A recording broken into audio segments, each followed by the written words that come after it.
എന്താണ് ലോക്സഭയിൽ അവതരിപ്പിച്ചു കഴിഞ്ഞ ഒരു രാജ്യം ഒരു തെരഞ്ഞെടുപ്പ് നിർദ്ദേശം? ലോക്സഭയിലും ഇന്ത്യയിലുടനീളമുള്ള എല്ലാ സംസ്ഥാന നിയമസഭകളിലേക്കും ഒരേ സമയം തെരഞ്ഞെടുപ്പ് നടത്തുക എന്നതാണ് ഈ നിർദ്ദേശത്തിന്റെ പ്രധാന വശങ്ങൾ. ലോക്സഭയിലേക്കും സംസ്ഥാന നിയമസഭകളിലേക്കുമുള്ള തെരഞ്ഞെടുപ്പുകൾ ഒരേ ദിവസത്തിലോ നിശ്ചിത സമയപരിധിക്കുള്ളിലോ ഒരേ സമയം നടക്കും. തെരഞ്ഞെടുപ്പ് പ്രക്രിയ കാര്യക്ഷമമാക്കുക, തെരഞ്ഞെടുപ്പിന്റെ എണ്ണം കുറയ്ക്കുക, സമയവും സാമ്പത്തിക മാനവശേഷി ചെലവും ലാഭിക്കുക, ഇതാണ് ലക്ഷ്യം. ഒരേ സമയം തെരഞ്ഞെടുപ്പിന്റെ ഒരു നേട്ടം സാമ്പത്തിക ലാഭം തന്നെയാണ്. ഒരു രാഷ്ട്രം ഒരു തെരഞ്ഞെടുപ്പ് എന്ന പദ്ധതി യഥാർത്ഥത്തിൽ ഓരോ വർഷവും സുരക്ഷാ സേനയും തെരഞ്ഞെടുപ്പ് ഉദ്യോഗസ്ഥരെയും നിയമിക്കുന്നുള്ള ചെലവ് കുറയ്ക്കും. അതുപോലെ ഇത്തരമൊരു പദ്ധതി രാഷ്ട്രീയ പാർട്ടികളുടെ പ്രചരണങ്ങളുടെ ചെലവും ഒക്കെ കുറച്ചു കൊടുക്കും. മുൻ രാഷ്ട്രപതി രാംനാഥ് കോവിന്ദിന്റെ നേതൃത്വത്തിലുള്ള ഉന്നതതല സമിതിയുടെ റിപ്പോർട്ടിലെ പ്രധാന നിർദ്ദേശങ്ങൾ ഇവയാണ്. ലോക്സഭയുടെയും സംസ്ഥാന അസംബ്ലികളുടെയും കാലാവധി 5 വർഷമാണ്.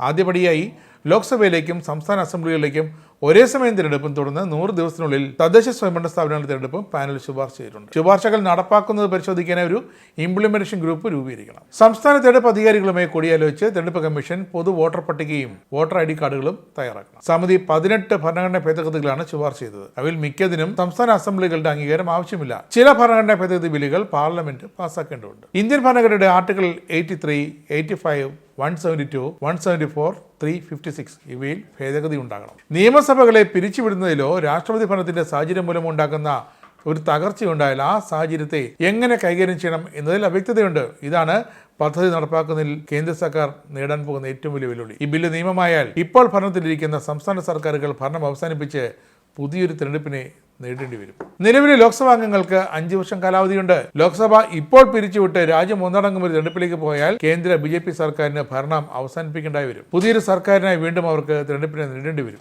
അതിന് ഈ ഒരു അവസ്ഥയിൽ ഈ 3ാം വട്ടത്തിൽ കഷ്ടിച്ച് 3ാം വട്ടം അധികാരത്തിൽ കയറിയ നരേന്ദ്രമോദി സർക്കാരിന് അനുവാദം നൽകുമോ എന്നാണ് അറിയേണ്ടത്.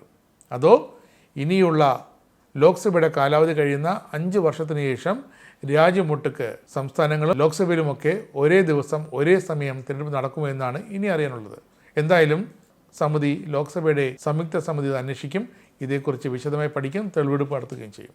ഒരു രാജ്യം ഒരു തിരഞ്ഞെടുപ്പ് എന്ന പദ്ധതി ഇതുകൊണ്ട് രാജ്യത്ത് നടപ്പാക്കണമെന്ന് കേന്ദ്ര സർക്കാർ നിർബന്ധം പിടിക്കുന്നത്.